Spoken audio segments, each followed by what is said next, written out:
ఏపీలో వైద్య కళాశాలల నిర్మాణం విషయంలో నాటి సీఎం జగన్ పక్షపాతం చూపారని వైద్య ఆరోగ్య శాఖ మంత్రి సత్యకుమార్ యాదవ్ అన్నారు. బడ్జెట్ సమావేశాల్లో భాగంగా శాసన మండలిలో ఆయన మాట్లాడారు. పులివెందుల కాలేజీకి తప్ప మిగతా ఏ కళాశాల నిర్మాణానికి సరిపడా నిధులు ఇవ్వలేదన్నారు. అధ్యాపకులకు మౌలిక సదుపాయాలు కల్పించకపోవడం వల్లే ఈ ఏడాది వైద్య కళాశాలల నిర్వహణకు జాతీయ వైద్య మండలి అనుమతి ఇవ్వలేదని తెలిపారు. దీనంతటికి కారణమైన జగన్ మళ్లీ కూటమి ప్రభుత్వాన్ని నిందిస్తున్నారని సత్యకుమార్ మండిపడ్డారు. మంత్రి సమాధానం సరిగా లేదంటూ వైకాపా సభ్యులు వాకౌట్ చేశారు.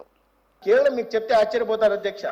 ఎవరైనా రాష్ట్రంలో అధికారంలో ఉన్నప్పుడు, బాధ్యతల్లో కూర్చున్నప్పుడు, అధికారంలో ఉండి ముఖ్యమంత్రి స్థానంలో ఉంటున్న వాళ్ళు రాష్ట్రం అన్ని కళాశాలల మీద ఒకే దృష్టి పెట్టాలి అధ్యక్ష. ఆ విధంగా కాకుండా మా నియోజకవర్గంలో మాత్రం ప్రత్యేకంగా దృష్టి పెడతాం, ఇతర నియోజకవర్గాల మీద సవతి ప్రేమ చూపిస్తామనేది వాస్తవం కాదు అధ్యక్ష.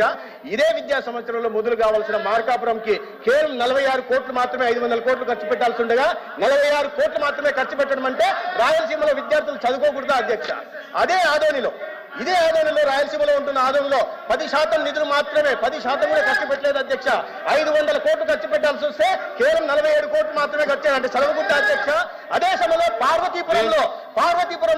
పార్వతీపురంలో గిరిజన విద్యార్థులు చదువుకోవాల్సిన కళాశాలలో పైసా ఖర్చు పెట్టారు అధ్యక్ష. 0. ఇప్పటిదాకా టెండర్ కూడా పిలవలేదంటే 4 సంవత్సరాలుగా పేద విద్యార్థులకి నాణ్యమైన విద్యను అందించాలనే చిత్తశుద్ధి ఏ మాత్రం ఈ రాష్ట్రంలో గతంలో ముఖ్యమంత్రికి ఉండిందో చెప్పాలి అధ్యక్ష. పేపర్లో రాయిస్తారు, మెడికల్ కాలేజీలు మాకు వద్దన్నారు. పులివెందుల్లో హాస్పిటల్ ఒకటి కట్టారు అధ్యక్ష.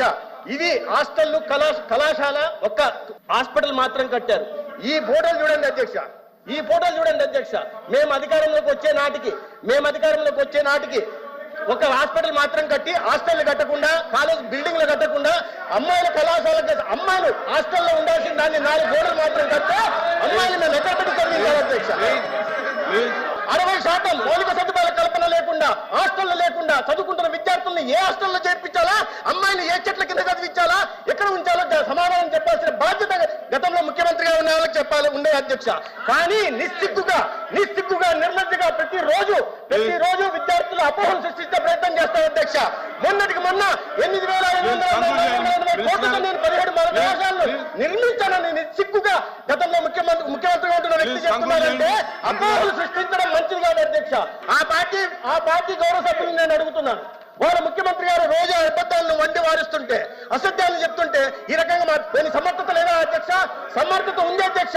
రికార్డు స్థాయిలో ఒక సంవత్సరంలో తాడేపల్లి భవనాన్ని కట్టారు అధ్యక్ష. రికార్డు స్థాయిలో 26 జిల్లాల్లో ప్రభుత్వ ఆస్తుల్ని, రవాణా శాఖకు సంబంధించిన ఆస్తులు తీసుకుని వైఎస్ఆర్సీపీ పార్టీ కార్యాలయాన్ని కట్టారు అధ్యక్ష.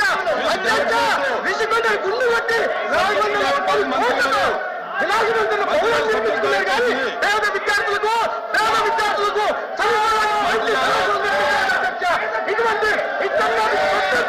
ఇటువంటి పెత్తందారు ఇవాళ అబద్ధాలు చెప్తుంటే ఏంటి అధ్యక్ష?